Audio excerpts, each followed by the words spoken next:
As a little girl, I spent a lot of time at my grandparents' house. Understand, I grew up in the era when children had to go outside to play. We couldn't play in the house. Was I the only one? Now, there were 55 of us grandchildren, and I fall within the younger third of that group. My siblings, cousins, and I would connect at my grandparents' house at least once a week, and we'd walk through the neighborhood. Every now and then, we would come across these dogs that were tied to a stake in the ground. I was petrified. I would cower behind the older ones in the group, and they would assure me that the dogs couldn't do anything to me because they were bound by a leash. Despite the leash, though, these dogs were persistent. They knew what they wanted, and they went after it. Even though they knew that once they reached a particular point, they would be stopped in their tracks, limited by the thing that was binding them, restricted by their leash. These dogs pursued with a dogged determination. Yes, every pun intended. Now, when I think about my childhood, I don't know about you, but I began to reflect on those sayings that we were taught as kids. We held them close to our bosom, and we repeated them ad nauseum until they became a part of our personal statement of truth and even our psychology. These proverbs, if you will, we retorted in response to the uncontrolled bully or antagonist on the playground. One that readily comes to mind is, "I'm rubber, you're glue. Whatever you say bounces off of me and sticks to you." Or what about this one? "Sticks and stones may break my bones, but words," you got it, "will never hurt me."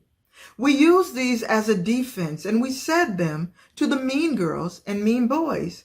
And if we're honest, those adults in our lives who said mean and hurtful things to us, about us, and over us.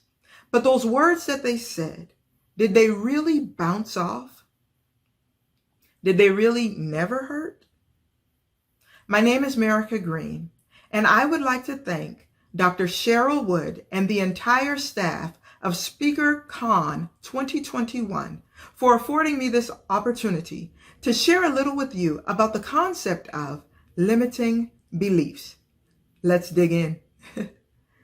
Think for a moment about one word that comes to mind when you hear the phrase limiting beliefs. Maybe you reflect on the accomplishments you refused to reach for. Or maybe you think about the thing that calls to you in your sleep, but gripped by fear, you tune out its voice. A limiting belief is a state of mind. It's a conviction or belief that you think to be true, even though it limits you in some way. Limiting beliefs can keep you from making good choices or taking new opportunities or even reaching your potential. They serve as a metaphoric leash that only allows you to go so far, then stops you in your tracks. Right after high school, I joined the Army. I had made up my mind that I would stay in for 20 years, retire at 38, be super young, and living my best life. When I completed my basic training, I understood I was one step closer to attaining my goal. Suddenly, there came a turning point. Someone from whom I sought validation, whose approval I had longed for more than anything else, told me he was proud of me. My heart leaped with joy, y'all. I finally got that endorsement. Then he continued, "But you'll never be as good as I was." In that instance, I felt a pull on the leash. I felt the flood of those memories coming back again. You know, the ones when those mean girls and mean boys would say hurtful things on the playground. I held back my tears and I thought to myself, well, I'm rubber and you're glue. And sticks and stones may break my bones. But honestly though, y'all, I didn't feel those words bouncing off of me. Instead, I felt them penetrating my very being. And those words did in fact hurt me for a very long time. Not only did they hurt me, but they became the extent to which I felt I could go. I couldn't go any further than those words, and so there began the inception of my limiting beliefs. It became the thing that was binding me. I was restricted by my leash. He said, "I'm proud of you, but." And so hanging over my head was those 3 letters, B-U-T. Every time I would try to pursue something more than where I was, those 3 letters would appear. So I didn't feel I could unleash the power within me. In fact, I felt I had to keep it hidden, keep it under wraps, not develop it, not mature it. After all, I'd never be as good, so I lingered in the realm of mediocrity. I became comfortable with just coasting and not casting. I asked you a few moments ago to think of one word that comes to mind when you hear the phrase limiting beliefs. Maybe you never joined the army, and maybe you never had someone from whom you sought validation to snatch your leash. But in what area have you found yourself restricted to here when you knew there was just within reach? Byron Katie has put forth a concept called the work. In this effort, she encourages you to do the work necessary to break free from limiting beliefs so you can unleash your undeniable impact. So let's do a quick exercise based on Katie's The Work. And anytime you find yourself bound by the leash of your limiting beliefs, I want you to follow this pattern of 4 questions. Number 1, is it true? Your response here should be 1 word, 1 syllable, either yes or no. If you begin to try to rationalize your response, you lose the strength of its resolution. So if yes, move to number 2. If no, sit in that no for a moment and then move to number 3. In my story, is it true I'll never be as good? Well, no. Number 2, can you absolutely know that it's true? Now, if your answer to number 1 was yes, can you absolutely know that it's true? Look again, but this time look more closely at you. What is the litmus test by which you are measuring?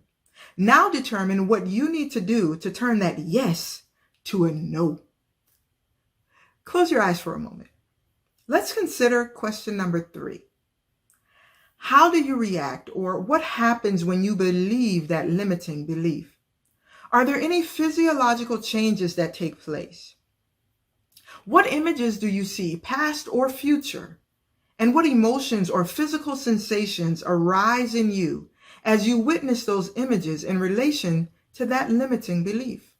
Now, how do you treat yourself?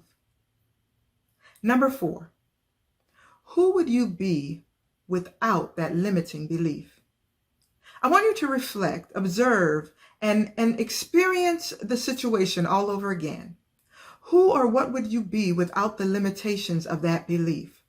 Well, I told you all my plan when I joined the Army was to serve for 20 years, retire at 38, be super young, and living my best life. After 5 years, I got out of the Army. I did not retire. My leaders all saw greatness in me, and they pushed me to pursue that greatness. But what rung more loudly in my ear than their encouragement was the discouragement I heard after basic training.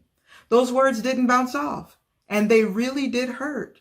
But here I am today to encourage each of you. My answer to number 4, where would I be? I think I would have become an officer and retired from the Army.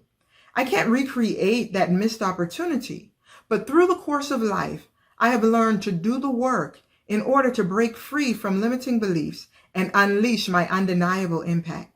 I believe you can too. My name is Merica. The M is for make your move.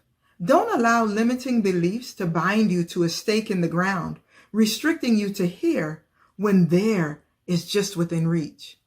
E is for engage with your purpose, your passion, and your destiny. They long await your arrival. R is for receive the gift of you. Until you do, no one else will be able to. I is for introspectively reflect on those areas where limiting beliefs bind you and do the work to break free. C is for continually do the work. A is accountability partners who will hold up your arms in this thing and celebrate you with you. That's Merica. Try to do the same with your name to serve as your turning point in connection to this message. I thank you for your time, and I'll see you at the top. God bless you.